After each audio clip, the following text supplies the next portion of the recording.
Hi guys, my name is Chansekar Barola and these are lecture sessions of Information System Audit. Information System Audit, which is a post-qualification course of Chartered Accountants, and basically I am also a Chartered Accountant. And the intent of this exercise is to make lectures easy, understandable, lucid, presentable, so that CAs can easily understand the study material, क्योंकि study material हमारा थोड़ा typical है और CAs के पास इस area में specialisation नहीं है. तो मेरा नंबर है 9899123008. एंड अगर कोई फीडबैक है तो आप मुझे कांटेक्ट कर सकते हैं, और अगर suppose in and around Delhi you can need any professional help also you can call me up. So आज हम वैन डायल सर्विसेज के बारे में पढ़ेंगे.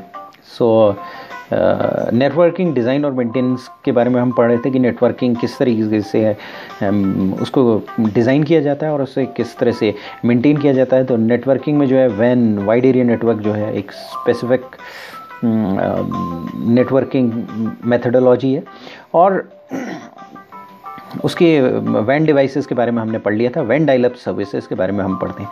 तो वैन की डायल अप सर्विसेज, वैन डायल अप सर्विसेज क्या है? वैन की डायल अप सर्विसेज क्या है? जब ऑन रिक्वेस्ट, जब आपको डायल अप करना है तब डायल अप सर्विसेज की रिक्वायरमेंट होती है. तो डायल अप सर्विसेज कोई लीज लाइन नहीं है सबसे पहले. तो वैन डायल अप सर्विसेज जो है ऑन रिक्वेस्ट सर्विसेज है. जब हमें ज़रूरत हुई तो हमने उसे यूज़ कर लिया. तो एक कॉस्ट इफेक्टिव मेथड है, क्योंकि हर समय लाइन हम इंगेज नहीं करते हैं. तो दूसरा बात, दो popular dial up implementation methods हैं, डायल ऑन डिमांड यानी DDR, तो और डायल बैकअप. तो यानी कि dial on demand routing services ले सकते हैं हम, या डायल बैकअप ले सकते हैं. DDR जो है एक टेक्निक है जिसमें कि राउटर डायनेमिकली इनिशिएट करता है और सेशन को क्लोज कर देता है. तो यानी कि अगर मान लिया सपोज आप DDR यूज़ करें, या DDR का फुल फॉर्म है डायल ऑन डिमांड. तो क्या है कि आपने आपके वाइड एरिया नेटवर्क ने इंटरनेट को कनेक्ट, अगर मान लिया एक लोकल एरिया नेटवर्क दूसरे लोकल एरिया नेटवर्क को कनेक्ट कर रहा है और बीच में डायल अप सर्विसेज यूज़ कर रहा है. जैसे कि फॉर एग्जांपल आपका एक ऑफिस दिल्ली में है और एक ऑफिस बॉम्बे में है. तो दिल्ली में आपका ऑफिस में लोकल एरिया नेटवर्क है, बॉम्बे में लोकल एरिया नेटवर्क है. तो आपके दिल्ली और बॉम्बे के बीच में बहुत कम कम्युनिकेशन रहता है सपोज़. तो आपने डायल अप सर्विसेज यूज़ कर रखी हैं. तो डायल अप सर्विसेज में क्या होगा, आपने DDR dial on demand routing services use कर रखी है. तो उसमें क्या होगा कि आपको जब ज़रूरत हो आप कनेक्शन इनिशिएट कर सकते हैं. कनेक्शन इनिशिएट करके जब तक कि कनेक्शन चाहिए तब तक कनेक्शन यूज़ कर सकते हैं, उसके बाद क्लोज कर सकते हैं. तो जो सर्किट स्विच्ड सेशन है वो डायनेमिकली इनिशिएट होता है और क्लोज हो जाता है DDR सर्विसेज में. तो बेसिकली क्या है कि अगर आपके पास सपोज दिल्ली में आपका ऑफिस है और एक छोटी सी ब्रांच ऑफिस है, तो उस केस में ये काफ़ी ज़्यादा यूज़ होता है. ब्रांच ऑफिस में क्या है कि महीने में कोई इन्फॉर्मेशन देनी है, एक दिन में मालूम पड़ा 15 मिनट कोई इन्फॉर्मेशन भेजनी है, हर शाम को कोई आपको ट्रांजैक्शनल इन्फॉर्मेशन भेजनी है कि कितनी सेल हुई, कितनी परचेज हुई, या क्या कहते हैं वीकली कोई रिपोर्ट भेजनी है. तो उसके लिए बहुत कम टाइम के लिए आपको ये कम्युनिकेशन सर्विसेज चाहिए, तो उस समय DDR यूज़ होता है. दूसरा है डायल बैकअप. DDR सर्विसेज में एक प्रॉब्लम है कि इसमें एक परफॉर्मेंस डिग्रेडेशन और डाउन टाइम का ख्याल नहीं रखा जाता. मालूम पड़ा अगर सपोज़ उस लाइन में प्रॉब्लम आ गई, या फिर उसके अलावा आपकी लाइन में कंजेशन ज़्यादा है, तो यहाँ पर ये प्रॉब्लम DDR में प्रॉब्लम रहती है. डायल बैकअप सर्विसेज में क्या होता है, एक बैकअप लाइन होती है बेसिकली. तो बैकअप सीरियल लाइन होती है. तो वो क्या होती है कि जैसे ही परफॉर्मेंस डिग्रेडेशन आएगा, DDR मेन लाइन में परफॉर्मेंस डिग्रेडेशन आएगा, ये दूसरी लाइन ऑटोमेटिकली डायल हो जाएगी. तो यानी कि एक सेकेंडरी सीरियल लाइन है वो बैकअप लिंक की तरह काम करती है, और जब वो यूज़ होती है, जब प्राइमरी लाइन फेल हो जाती है या एडिशनल बैंडविड्थ की रिक्वायरमेंट होती है, एडिशनल लोड की रिक्वायरमेंट होती है, जब प्राइमरी लाइन जो है एक थ्रेशोल्ड रीच आउट कर देती है. यानी आपको अगर एक लिमिट से ज़्यादा बैंडविड्थ यूज़ हो रही है तो ऑटोमेटिकली डायल बैकअप लाइन जो है वो काम करना चालू करेगी, या अगर पहली लाइन फेल हो गई इसकी इन सब केसेस में, तो ये है कि परफॉर्मेंस डिग्रेडेशन मेंटेन हो जाती है इसमें, कि डाउन टाइम में जो है ज़ीरो हो जाता है। कि अगर मालूम पड़ा पहली लाइन फेल होगी तो दूसरी लाइन तो है ही आपकी डायल बैकअप लाइन। तो हमने क्या पढ़ा कि वैन डायल अप सर्विसेज में एक कॉस्ट इफेक्टिव मेथड है, इसमें दो popular dial up implementation methods होती हैं। एक डायल ऑन डिमांड होती है। डायल ऑन डिमांड राउटिंग में जो है डायनेमिकली स्विच एस्टेब्लिश किया जाता है, और जब रिक्वायरमेंट होती है तब कम्युनिकेशन के स्टार्ट हो जाता है। डायनेमिकली इनिशिएट और क्लोज, एक स्विच्ड सर्विस सेशन को हम डायनेमिकली इनिशिएट और क्लोज करते हैं DDR में। डायल बैकअप उसमें एक एक्स्ट्रा लाइन होती है, बैकअप सीरियल लाइन जिसे कहते हैं, वो होती है। और वो जैसे ही अगर मान लीजिए सपोज आपको अचानक इन्फॉर्मेशन की रिक्वायरमेंट कभी कभी बढ़ जाती है। फॉर एग्जांपल आपका होटल है गोवा में सपोज, और उस एक पर्टिकुलर सीजन में वहाँ पर काफ़ी आपके बिजनेस रिक्वायरमेंट्स काफ़ी होती हैं, इन्फॉर्मेशन रिक्वायरमेंट्स काफ़ी होती हैं न्यू ईयर के टाइम पर, या आपका जिस टाइम पर पर्टिकुलर सीज़न या कोई पर्टिकुलर मंथ्स होते हैं उसमें रिक्वायरमेंट, इन्फॉर्मेशन की रिक्वायरमेंट काफ़ी ज़्यादा हो जाती है आपके हेड ऑफिस के साथ। कम्युनिकेशन की रिक्वायरमेंट रियल टाइम सपोज़ आप मॉनिटरिंग करना स्टार्ट कर देते हैं, तो उस टाइम पर आपको परफॉर्मेंस डिग्रेडेशन नहीं चाहिए होती। आप एक सपोज़ CCTV लगा लेते हैं, आपका होटल है गोवा में, और आपको न्यू ईयर ईव में और पर्टिकुलरली क्रिसमस में और पर्टिकुलर कुछ डेज़ में आपको वहाँ से एक रेगुलर फुटेज चाहिए। तो उस केस में क्या करते हैं आप डायल बैकअप लाइन लगा देते हैं। तो क्या होता है कि जैसे फॉर एग्जांपल आप कंटिन्यूसली देखना चाहते हैं कि इस टाइम पर हमारे उस पर्टिकुलर ऑफिस में क्या चल रहा है, और चीज़ें कहीं यहाँ पर बैठकर आप कंट्रोल करना चाहते हैं, तो उन पर्टिकुलर केसेस में क्या होगा कि आप डायल बैकअप लाइन का यूज़ करेंगे। तो जब भी प्राइमरी लिंक फेल होगा तो आपके पास फुटेज रेगुलर आएगी, क्योंकि वो जैसे ही प्राइमरी लिंक फेस होगा एक सर्टेन या डेटा एक सर्टेन थ्रेशोल्ड से ज़्यादा रीच हो जाएगा, डायल बैकअप लाइन चालू हो जाएंगे। सो दिस वाज वैन डायल अप सर्विसेज। अब हम वैन डिवाइसेस के बारे में पढ़ लेते हैं। स्पेसिफिकली वाइड एरिया नेटवर्क्स के अपने स्पेसिफिक डिवाइसेस होते हैं। कि लोकल एरिया नेटवर्क में क्या होता है कि आपको अपने नेटवर्क के अंदर ही इन्फॉर्मेशन जानी है। नहीं, एक बिल्डिंग, एक यूनिवर्सिटी प्रमाइसेस आप यह कह सकते हैं, एक पर्टिकुलर स्पेसिफिक एरिया के अंदर आपका कम्युनिकेशन हो रहा है। लेकिन वाइड एरिया नेटवर्क्स में क्या है कि बहुत लंबे दूर पर हो रहा है, इंटरनेट का यूज़ हो रहा है, ज्योग्राफिकल लोकेशन अपार्ट है, दो लैन कनेक्ट हो रही हैं डिस्टेंस में, और जब वो कम्युनिकेशन आपका नेटवर्क छोड़ती है तो फिर एक सुपर इन्फॉर्मेशन हाईवे में जाती है। उस हाईवे में थाउजेंड्स ऑफ पैकेट्स हैं, दूसरे पैकेट्स हैं, और वो पैकेट्स एक पैकेट दूसरे पैकेट से जा रहा है, उसमें वायरस हैं, उसमें आपके पिंग ऑफ डेथ करके पैकेट्स हैं जो कि और बहुत सारे पैकेट्स हैं जो स्पेसिफिकली इसीलिए भेजे गए हैं कि उस सुपर इन्फॉर्मेशन के हाईवे के पैकेट्स के साथ कोलाइड करें या उसकी इन्फॉर्मेशन चोरी करें या उसको मारें। स्पेशलाइज्ड पैकेट इसीलिए घूम रहे हैं। तो उस एक सिंपल एक हाईवे की तरह वहाँ पर सारा काम हो रहा है। अगर जैसे ही आप लोकल एरिया नेटवर्क को छोड़ते हैं और लोकल एरिया नेटवर्क की फायरवॉल से आप बाहर जाते हैं तो वहाँ पर ये काम होना स्टार्ट हो जाते हैं। तो वाइड एरिया नेटवर्क में आपको किस डेस्टिनेशन में जाना है, कहाँ जाना है, इन सब थाउजेंड्स ऑफ पैकेट के बीच में ये उसकी अपनी एक पिकुलियरिटीज़ हैं। तो वैन डिवाइसेस हैं। वैन डिवाइसेस में आपके कई टाइप के डिवाइसेस हैं, जैसे वैन स्विचेस है, आपका एक्सेस सर्वर्स हैं, मॉडेम्स हैं, CSU DSU है, SDN टर्मिनल अडेप्टर्स हैं। तो सबसे पहले हम लेते हैं वैन स्विचेस को। वैन स्विचेस क्या होता है कि इनसे दो राउटर्स कनेक्ट हो सकते हैं। तो वैन स्विचेस को अगर हमें डिफाइन करना है तो हम ये डिफाइन कर सकते हैं कि अगर रिमोट एंड में दो स्विचेस को कनेक्ट करने के लिए दो राउटर्स को कनेक्ट करने के लिए जो स्विचेस यूज़ होते हैं उन्हें वैन स्विच कहते हैं। तो वैन स्विच मल्टीपोर्ट होता है, क्योंकि दो स्विचेस को यूज़ करना है तो आपको मल्टीपोर्ट हो गई। और ये इंटरनेटवर्किंग डिवाइस होता है और करियर नेटवर्क्स में यूज़ होता है। अगर हम इसको डिफाइन करेंगे तो इस तरह से डिफाइन कर सकते हैं। तो टिपिकली क्या होता है कि ट्रैफिक को स्विच करता है। तो ये जो ट्रैफिक होता है ये फ्रेम रिलीज़ हो सकता है, X25 हो सकता है और SMDS हो सकता है। और ये कहाँ काम करते हैं? ये डाटा लिंक लेयर में काम करते हैं। OSI रेफरेंस मॉडल में अगर देखे जाएँ तो लेयर 2 में काम करते हैं। लेयर 2 क्या होता है? मैक एड्रेसेस होते हैं यहाँ पर। तो बेसिकली क्या है, दो राउटर को कनेक्ट करने वाले स्विचेस को वैन स्विचेस कहते हैं। उसके बाद होता है कि एक्सेस सर्वर। तो एक्सेस सर्वर में क्या होता है कि ये एक्सेस सर्वर एक कंसंट्रेशन पॉइंट की तरह काम करता है।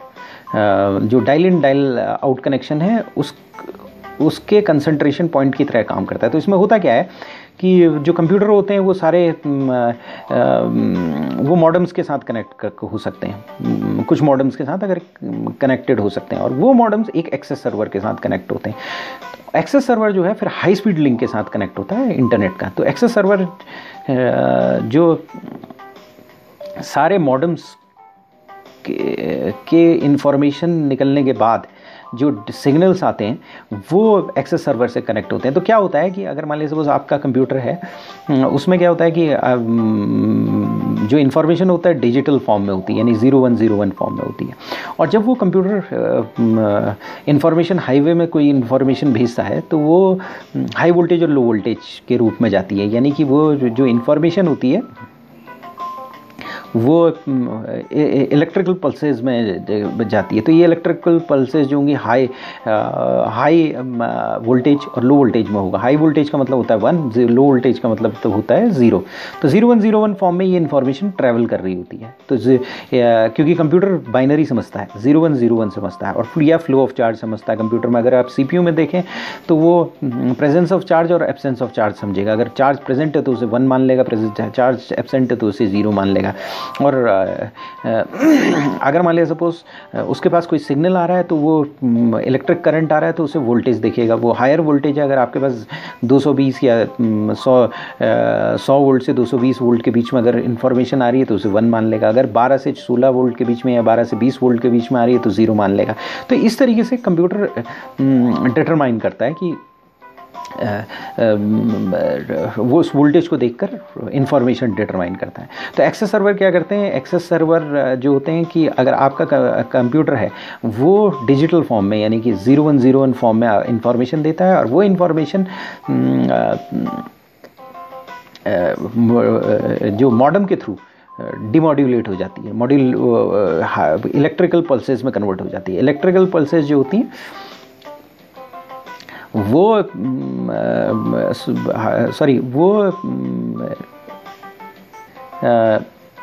इलेक्ट्रिक वेव्स में ट्रांसफॉर्म हो जाती है। तो वेव्स जो क्या होती हैं, हायर वोल्ट की वेव्स और लोअर वोल्ट की वेव्स में कन्वर्ट हो जाती हैं।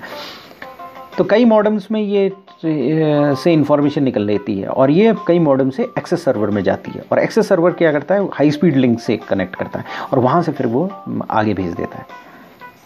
तो अब मॉडेम क्या होता है, एक वैन जो डिवाइस है वो मॉडेम भी है। तो मॉडेम एक डिवाइस है जो वॉइस ग्रेड टेलीफोन लाइन से डेटा कम्युनिकेट करने में हेल्प करता है। क्योंकि वॉइस ग्रेड टेलीफोन लाइन में क्या होता है, टेलीफोन लाइंस 2 टाइप की हो सकती हैं, एक जो आपकी इलेक्ट्रॉनिक पल्सेस के रूप में दे और एक वॉइस के रूप में दे। तो वॉइस के रूप में एक वेव्स के रूप में इंफॉर्मेशन जाती है। वेव्स के रूप में जैसे हमारी वॉइस है वो ट्रांसफ़र होगी तो वो वेव्स के रूप में ट्रांसफ़र होगी, तो उसमें डिजिटल सिग्नल जो होगा हम वो एनालॉग सिग्नल में चेंज होगा। तो डिजिटल सिग्नल क्या होता है, डिस्क्रीट सिग्नल होते हैं। डिजिटल सिग्नल का मतलब ये है कि करंट फ्लो हुआ, कुछ सेकंड के लिए नहीं हुआ, करंट जब फ्लो हुआ तो वो 1 माना गया, नहीं फ्लो हुआ तो 0 माना गया। उनके बीच में कुछ माइक्रो सेकंड का गैप होता है। तो हर माइक्रो सेकंड नैनो सेकंड का गैप होता है। हर नैनो सेकंड के गैप के बाद अगर हम करंट फ्लो करते जा रहे हैं तो उसका मतलब 111 है, और अगर हम फ्लो नहीं कर रहे हैं तो इसका मतलब 0 है। तो इसको डिजिटल सिग्नल कहते हैं। और एनालॉग सिग्नल क्या होता है, एनालॉग सिग्नल का मतलब ये होता है कि अगर हाई वोल्ट और लो वोल्ट जा रही है, हाई वोल्ट आपकी आई और उसके बाद लो वोल्ट पल्स आई, तो लो वोल्ट पल्स जो हुई 12 से 20 वोल्ट की हुई तो 0 मान लेंगे, और हाई वोल्ट पल्स आई तो उसे 220 से 100 वोल्ट के बीच में आई तो आप उसे 1 मान लोगे। तो मॉडेम क्या कनेक्ट करता है कि हमारी जो डिजिटल सिग्नेचर को एनालॉग सिग्नेचर में, एनालॉग सिग्नल्स में कन्वर्ट करता है। तो एनालॉग सिग्नल्स क्या होते हैं कि वो टेलीफोन लाइन के से चले जाते हैं, वॉइस ग्रेडेड टेलीफोन लाइंस में, जो ऑर्डिनरी टेलीफोन लाइंस हैं जिसमें वॉइस कम्युनिकेट होती है उसमें चले जाते हैं। तो मॉडेम का यूज़ कहाँ पर होता है, मॉडेम का यूज़ वहाँ पर होता है कि जहाँ पर वॉइस ग्रेडेड टेलीफोन लाइन है। लेकिन अगर मान लिया सपोज आपकी वॉइस ग्रेडेड टेलीफोन लाइन नहीं है और अगर पल्स में ही हम इंफॉर्मेशन भेज सकते हैं तो वहाँ SDN टर्मिनल अडेप्टर यूज़ किया जाता है, TA कहा जाता है, टर्मिनल अडेप्टर। तो टर्मिनल अडेप्टर वो डिवाइस है जो आपने सुना होगा ISDN लाइन होती है, ये डिजिटल लाइंस होती हैं बेसिकली। ISDN में D जो है डिजिटल है, तो ये ISDN वाली डिजिटल लाइंस जो होती हैं, अगर इसमें हमें SDN टर्मिनल अडेप्टर लगाना पड़ता है, तो ये SDN टर्मिनल अडेप्टर जो है, इसको हम ये कह सकते हैं हार्डवेयर इंटरफेस है कंप्यूटर और ISDN लाइन के बीच में। यानी कि अगर कंप्यूटर ISDN लाइन को भेज रहा है तो ये SDN टर्मिनल अडेप्टर लगाया जाता है, यहाँ पर मॉडेम को हटा दिया जाता है। यानी कि ISDN सिग्नल कैरी करता है ऐसे फॉर्म्स में करता है जहाँ पर कोई मॉड्यूलेशन और डीमॉड्यूलेशन की ज़रूरत नहीं होती है। तो ISDN जो होता है, फिर से मैं बोल रहा हूँ, ISDN जो है वो सिग्नल्स उस फॉर्म में कैरी करता है जिसमें मॉड्यूलेशन और डीमॉड्यूलेशन की ज़रूरत नहीं होती है, यानी कि एनालॉग सिग्नल की ज़रूरत नहीं होती है। अगर एनालॉग सिग्नल और डिजिटल सिग्नल को एनालॉग सिग्नल में कन्वर्ट करना है तो मॉडेम की ज़रूरत होगी, और डिजिटल सिग्नल वहाँ पर मॉड्यूलेशन और डीमॉड्यूलेशन की ज़रूरत होगी, मॉडेम की ज़रूरत होगी। जहाँ पर मॉड्यूलेशन और डीमॉड्यूलेशन की ज़रूरत नहीं होती है, मॉडेम की ज़रूरत नहीं होती है, और लाइन जो है डिजिटल फॉर्म में ही ले जाती है, वहाँ SDN टर्मिनल अडेप्टर यूज़ किया जाता है। तो SDN टर्मिनल अडेप्टर एक इंटरफेस डिवाइस है, हम ये कह सकते हैं। तो क्या है कि कनेक्ट करता है ISDN basic rate interface connection को दूसरे इंटरफेस से, जैसे EIA TIA 232 के साथ कनेक्ट करता है। तो ये बेसिकली हम अगर रीफ्रेज करें तो ये नॉर्मल मॉडेम नहीं है, ISDN मॉडेम है।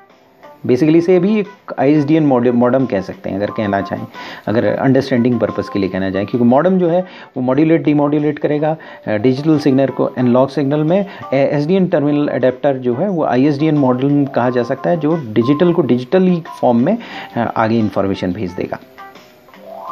इसके बाद हम पढ़ते हैं CSU DSU। CSU का मतलब होता है चैनल सर्विस यूनिट, और DSU का मतलब होता है digital service unit. CSU DSU channel service unit और डिजिटल सर्विस यूनिट। तो चैनल सर्विस यूनिट जो होता है, ऐसा होता है कि जब हम नेटवर्क को राउटर से कनेक्ट करते हैं तो उसके बीच में CSU DSU यूज़ होता है। तो CSU DSU जो होता है कि समटाइम्स जनरली क्या होता है, एक सिंगल डिवाइस होता है, लेकिन कई बार क्या है, दो सेपरेट डिजिटल डिवाइसेस के रूप में भी यूज़ किया जा सकता है। तो सिंगल डिवाइस के रूप में अगर हम इसे देखें या जो भी देखें, CSU DSU में CSU तो वो नेटवर्क के साथ कनेक्टेड होगा, और DSU जो है वो टर्मिनल इक्विपमेंट के साथ कनेक्ट होगा। तो डेटा टर्मिनल इक्विपमेंट डिवाइसेस जैसे राउटर्स हैं या टर्मिनल्स हैं, डेटा जो कम्युनिकेशन लाइंस को फेस कर रहे हैं।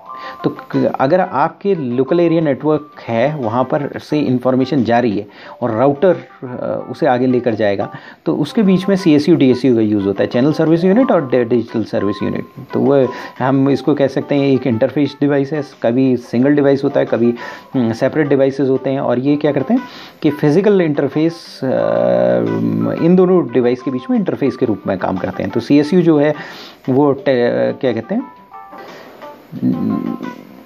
वो चैनल सर्विस के साथ हमें कनेक्ट करता है, यानी कि जो टेलीकम्युनिकेशन ऑपरेटर है या जो हाईवे है उसके साथ CSU करता है, और DSU जो है आपका डिजिटल सर्विस यूनिट है, वो डेटा टर्मिनल इक्विपमेंट के साथ करता है। यानी कि अगर मान लिया सपोज आपका राउटर है, उसको हम DSU कहेंगे, और CSU जो है वो वहाँ से इंफॉर्मेशन जाएगी आपके टेलीकम्युनिकेशन नेटवर्क में। तो टेलीकॉम नेटवर्क जो है CSU डिवाइस प्रोवाइड करेगा।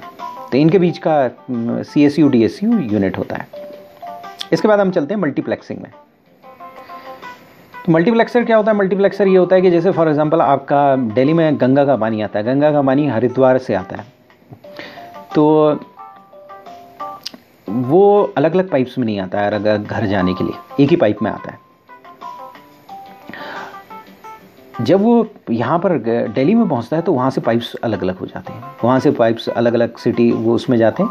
आपके ईस्ट दिल्ली सपोज़ कोई सिटी हम डिसाइड कर लेते हैं, उसमें क्या है कि अगर हम नदी से पानी लाना चाहते हैं, उसको एक डिस्टेंस नदी है 40-50 किलोमीटर दूर नदी है, 50-100 किलोमीटर दूर है, वहाँ से पानी निकला, पानी निकलने के बाद सिटी के पास गया। सिटी सपोज़ 4 भाग में डिवाइड है, ईस्ट वेस्ट नॉर्थ साउथ, तो ईस्ट में एक पाइप चला गया, नॉर्थ में, वेस्ट में, साउथ में एक पाइप चला गया, वहाँ से एरिया वाइज गया, फिर डिवाइड हुआ, फिर उसके बाद क्या है फाइनली हर घर में गया। तो हर घर का में लास्ट में एक अलग पाइप होता है, तो वो पाइप ब्रांचिंग आउट करते चले जाते हैं। इसी तरीके से अगर मान लिया सपोज हमें कोई ये तो वन वे हो गया, तो अगर हम इसको ठीक उल्टा करके सोचें कि कोई चीज़ हमें भेजनी है, तो जैसे पोस्टमैन आया, हर इलाके घर में आया, सपोज उसने चिट्ठी ली, चिट्ठी लेकर एक लोकल पोस्ट ऑफिस में गया, लोकल पोस्ट ऑफिस से हेड पोस्ट ऑफिस में गई और फिर बाहर चलेगी।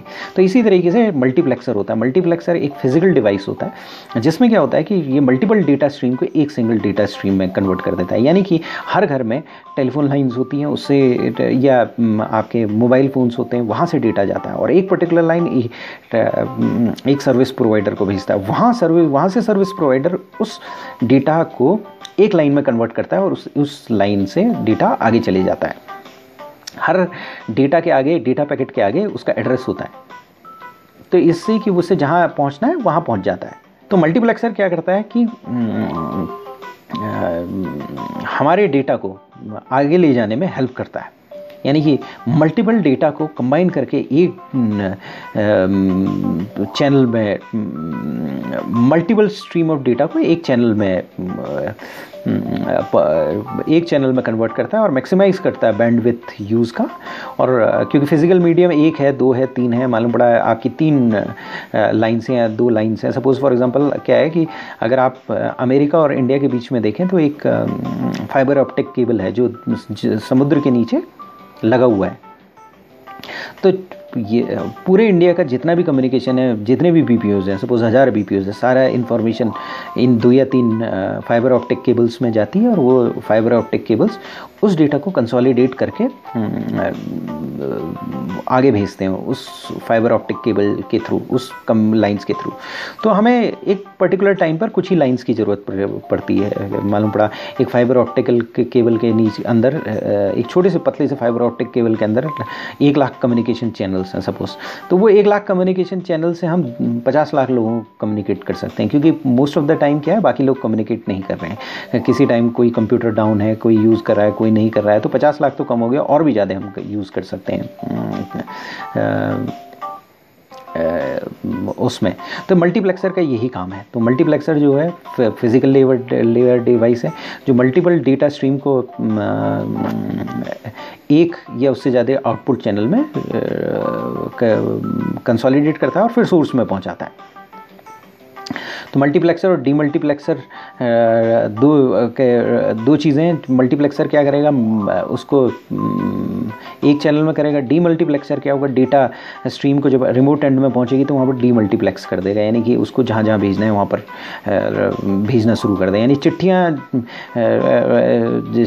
अलग अलग जगह से चिट्ठियाँ आपके बॉम्बे में पहुँची, दिल्ली से निकली बॉम्बे में पहुँची, बॉम्बे में अलग अलग जगह की चिट्ठियाँ इलाहाबाद से आई और जगह से आई है, वो उनको अलग अलग जगह भेजना चालू कर देगा। तो इसमें क्या होता है कि कई टाइप की मल्टीप्लेक्सिंग होती है। टाइम डिवीजन मल्टीप्लेक्सिंग होती है, असिंक्रोनस टाइम डिवीजन मल्टीप्लेक्सिंग होती है, एफडीएम होती है, फ्रीक्वेंसी डिवीजन मल्टीप्लेक्सिंग होती है और स्टैटिस्टिकल मल्टीप्लेक्सिंग होती है। तो सबसे पहले करते हैं टीडीएम जो होती है, टाइम डिवीजन मल्टीप्लेक्सिंग। तो टाइम डिवीजन में मल्टीप्लेक्सिंग में क्या होता है कि एक चैनल को एक बैंडविड्थ एलोकेटेड होती है, भले ही यूज़ हो रही हो ना यूज़ हो रही हो। प्री डिज़ाइन टाइम स्लॉट्स होते हैं। मालूम पड़ा कि आप यहाँ से एक लीज लाइन ले रहे हैं, तो लीज लाइन क्या करती है कि आपका एक चैनल बना के रखती है। आपके ऑफिस से लेकर जो मल्टीप्लेक्सर पर जाएगा और मल्टीप्लेक्सर से सुपर इन्फॉर्मेशन हाईवे में जाएगा, यानी कि वो ऑप्टिकल लाइन में जाएगा, यानी कि ऑप्टिक फाइबर में जाएगा। उस ऑप्टिक फाइबर में अगर सपोज 1 लाख लाइन है तो 2 लाइंस आपके लिए हमेशा रहेंगी। वो लाइंस कोई और यूज़ नहीं कर सकता। अगर आप महीने भर कोई इन्फॉर्मेशन भी ना भेजें, वो लाइंस की कॉस्ट आपसे ले ली जाएगी और वो लाइंस वैसे ही रहेंगी। तो टाइम डिवीजन टीडीएम यानी टाइम डिवीजन मल्टीप्लेक्सिंग में क्या होता है कि हर डेटा चैनल को एक पर्टिकुलर बैंडविड्थ एलोकेट होती है और एक प्री डिज़ाइन टाइम स्लॉट्स होते हैं। कि मालूम पड़ा ऐसा भी हो सकता है कि दिन के में आप रखें 9 बजे से 12 बजे तक ये स्लॉट्स हमारे लिए हैं, हम ट्रांसमिट करें ना करें, तो प्री डिज़ाइन टाइम स्लॉट्स होते हैं। ATDM यानी असिंक्रोनस टाइम डिवीजन मल्टीप्लेक्सिंग, इसमें क्या होता है कि अगर मान लिया सपोज 1 लाख आपके फाइबर ऑप्टिक में 1 लाख चैनल्स हैं और उसमें चैनल नंबर 1 और चैनल नंबर 2 में हम बाइफरगेट करते हैं, लॉजिकल चैनल है 1 और 2 सपोज, और उसको एलोकेट करने के बजाय हम डायनेमिकली एलोकेट करते हैं, यानी कोई भी 2 चैनल्स हमारे लिए खाली रहेंगे इस पर्टिकुलर टाइम में। यानी आज अगर 1 और 2 है तो हो सकता है कल और 3 और 4 हो, परसों 4 और 5 हो। तो ATDM में जो है डायनेमिकली असाइन टाइम स्लॉट्स होते हैं, TDM में जो है आपके स्पेसिफिक टाइम स्लॉट्स होते हैं। इसके बाद FDM कर लेते हैं, frequency division multiplexing. Frequency division multiplexing जैसा नाम है फ्रीक्वेंसी के अनुसार होता है। तो यहाँ पर क्या है, हर चैनल को हम बैंडविड्थ एलोकेट करते हैं based on single signal frequency, traffic के सिग्नल फ्रीक्वेंसी के अनुसार। उसके बाद स्टैटिस्टिकल मल्टीप्लेक्सिंग होता है। तो स्टैटिस्टिकल मल्टीप्लेक्सिंग में कोई रूल्स नहीं होते हैं, उसमें एक सिंपल सा रूल होता है कि जो आया उसे सर्व करो। तो यानी कि डायनेमिकली अलॉट होता है और सेकंडों के अनुसार डायनेमिकली अलॉट होता है। आपका डेटा आया तो आपका निकल गया, दूसरे का डेटा आया तो दूसरे का डेटा निकल गया। जो डेटा चैनल इंफॉर्मेशन आई, जो डेटा चैनल अवेलेबल है उसके अनुसार चले, जिसमें लोड सबसे कम है वो चला गया, जिसमें हायर है वो उसमें इंफॉर्मेशन नहीं की, जो इजी शॉर्टेस्ट रूट है उसमें चला गया। तो उसे हम जो है स्टैटिस्टिकल मल्टीप्लेक्सिंग करते हैं। तो हमने 4 टाइप की मल्टीप्लेक्सिंग पढ़ी, TDM, ATDM, FDM और स्टैटिस्टिकल मल्टीप्लेक्सिंग वो हुई। और मल्टीप्लेक्सर क्या था? मल्टीप्लेक्सर ये एक इंस्ट्रूमेंट है जो हमारे डेटा सिग्नल्स, हर घर के भेजे हुए डेटा सिग्नल्स को एक डेटा सिग्नल में कंबाइन करता है। तो आप ये मल्टीप्लेक्सर्स बेसिकली कहाँ लगे होते हैं? ये आपके टेलीफोन एक्सचेंजेस वगैरह में लगे होते हैं, वहाँ पर से डेटा आगे जाता है। तो क्या है, आपके घर से डेटा निकला, मल्टीप्लेक्सर्स में गया, आपके पूरे शहर का ट्रैफिक मल्टीप्लेक्सर में गया और वहाँ से आगे बढ़ गया अगले उसमें जहाँ अगर अगली सिटी है, जैसे दिल्ली के बाद अगर कोई सिटी है, जैसे आप दिल्ली के बाद आगरा है, आगरा के बाद बॉम्बे जाना है, तो सपोज़ आप आगरा चले गए, आगरा जाने के बाद आप या दिल्ली के बाद जयपुर गया, जयपुर के बाद अहमदाबाद गया, अहमदाबाद के बाद आगरा दूसरा कोई और सिटी गया और वहाँ के बाद बॉम्बे गया। तो दिल्ली के बाद ट्रैफिक चला आपका आगरा के लिए, जयपुर के लिए। तो जयपुर में जो डेस्टिनेशन है उधर चले जाएगा, और जयपुर से अहमदाबाद जो जाना है वो मल्टीप्लेक्स होके अहमदाबाद को चले जाएगा। अहमदाबाद से जो अहमदाबाद का ट्रैफिक है उधर चले जाएगा, आसपास का ट्रैफिक है उधर की तरफ मूव कर जाएगा, और जो बॉम्बे जाना है वो बॉम्बे को चले जाएगा, फिर मल्टीप्लेक्स होके चले जाएगा। तो मल्टीप्लेक्सिंग और डीमल्टीप्लेक्सिंग कंटिन्यूसली होती रहती है। तो एयरटेल है, वोडाफोन है, ये इन्फॉर्मेशन को मल्टीप्लेक्सिंग के रूप में मल्टीप्लेक्स करके भेजते हैं, और जहाँ पर डेस्टिनेशन में डीमल्टीप्लेक्स कर देते हैं। इससे कॉस्ट काफ़ी कम हो जाती है।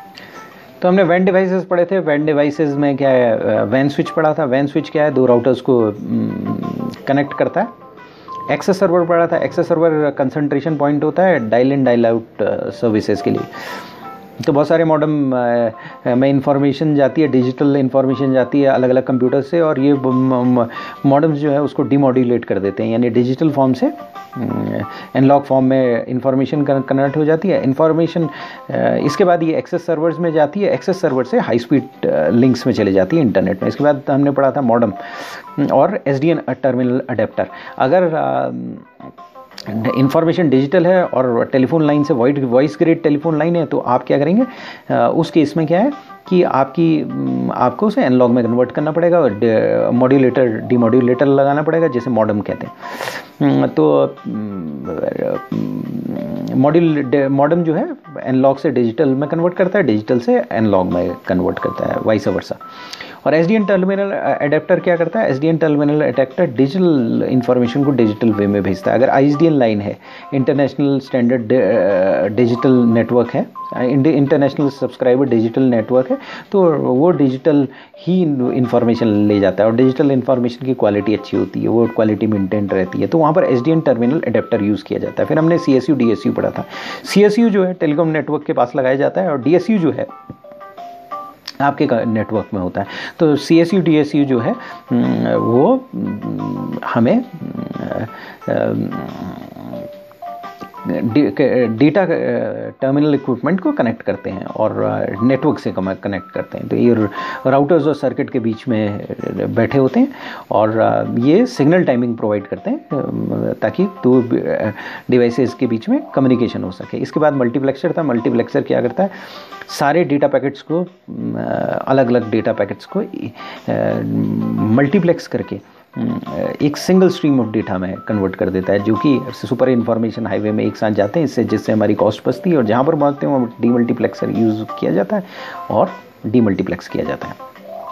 सो ये वैन डायल अप सर्विसेज थे। इससे पहले हमने पढ़ा था कि इससे पहले हमने वैन डायल अप सर्विसेज पढ़ा था और वैन डायल अप सर्विसेज में हमने दो चीज़ पढ़ी थी, DDR और डायल बैकअप। वैन डायल अप सर्विसेज है, इसका मतलब क्या है, डायल अप सर्विसेज, यानी कि जब रिक्वायरमेंट हो तब हम डायल अप करेंगे। DDR में क्या था, डायनेमिकली कनेक्शन इनिशिएट होता है और क्लोज होता है। कोई भी स्विच्ड सर्किट स्विच सेशन है, स्विच सर्किट का सेशन है, तो उसमें डायनेमिकली इनिशिएट होगा, क्लोज होगा। जब रिक्वायरमेंट होगी तब इनिशिएट हो जाएगा, जब टर्मिनेट आप करोगे टर्मिनेट हो जाएगा। इसे DDR कहते हैं। DDR बैकअप में क्या था कि आपके पास एक बैकअप लाइन होगी, जैसे ही आपका इन्फॉर्मेशन एक लेवल से ऊपर जाएगी बैकअप लाइन अपने आप काम करेगी, तो परफॉर्मेंस डिग्रेडेशन और डाउन टाइम खत्म हो जाएगा। Thanks. In case of any feedback, you can contact me at 9899 123 000. Thanks again.